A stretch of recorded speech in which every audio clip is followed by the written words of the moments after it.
Hello, thank you for joining us today. By way of introduction, my name is Kurt Shenk. I'm an audit partner based here in New York City, and I'm also the RSM National Technology Sector Leader. I'm joined today by my colleague, Aliya, and I wanted her to say a quick introduction as well.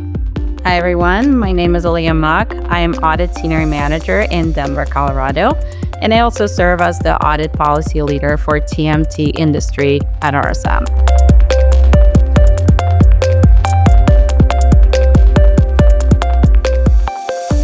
All right, let's dive into some recent trends for the technology, media, telecom industry. And firstly, we want to talk about deepfake technology. So I recently heard that in 2024, the number of deepfake scams has increased by 1,400% compared to last year. And, with the rise in deepfake technology, scams are also becoming more sophisticated and difficult to detect. So we find ourselves asking, what is real? And so I recently saw how this played out for a company. And unfortunately, this was a scam where an employee was tricked by a deepfake technology call from what was intended to be the CFO. And, on this call, this sounded like the CFO, it looked like the CFO, and completely convinced this employee to transfer $25 million to a bad actor in this case. And so part of me is just still stunned every time I hear this story. And I guess this is just the day and age that we find ourselves in. So I did want to turn to the conversation. And Aliya, I was curious what you're seeing in terms of internal controls or safeguards that companies are implementing to protect against this type of deepfake technology. Yeah, this is a hot topic for sure at this point in time. So the companies range from having a highly sophisticated AI-based detection tools to not having anything because, they think they're too small and they just won't be impacted by this. But like you said, the deepfake technology is becoming easier to manipulate, create the content. So we expect this to continue happening. At this point in time, AI-based software that's detecting and authenticating the original content is the best way to protect the companies. But there are also watermarking techniques on videos, so then you know that it's your company and the people are real.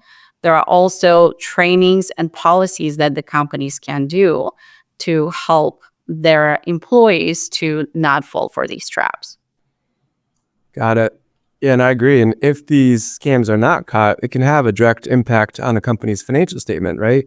For example, there could be a loss in the P&L, and there's probably a large insurance claim, and that would result in premium hikes. And you mentioned investing in AI-based technology tools, and I did want to double click on that a little bit if we could, Aliya. So as AI continues to evolve, how are companies considering the capitalization of AI development costs? Could you comment on that? Yeah. So while the AI is very new technology, the capitalization of the costs are following the same guidance as any other software costs.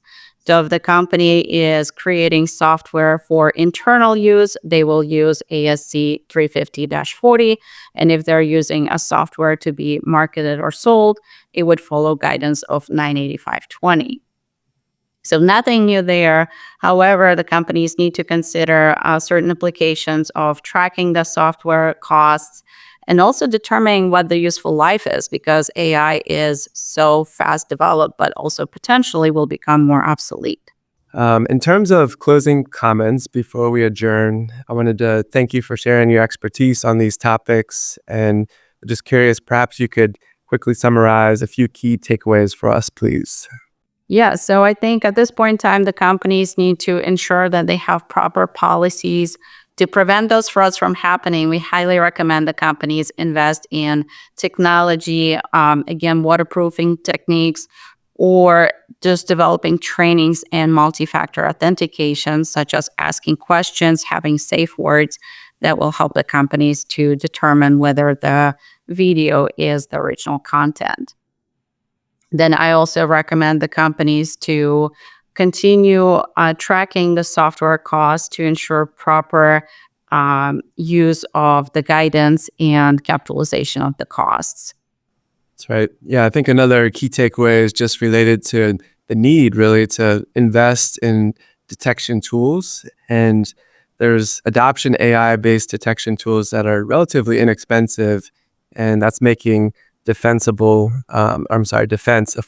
and scalable. So yeah, definitely another key takeaway. Absolutely. Great. Thank you for that recap. And thanks to our listeners. We appreciate you joining us today. Take care.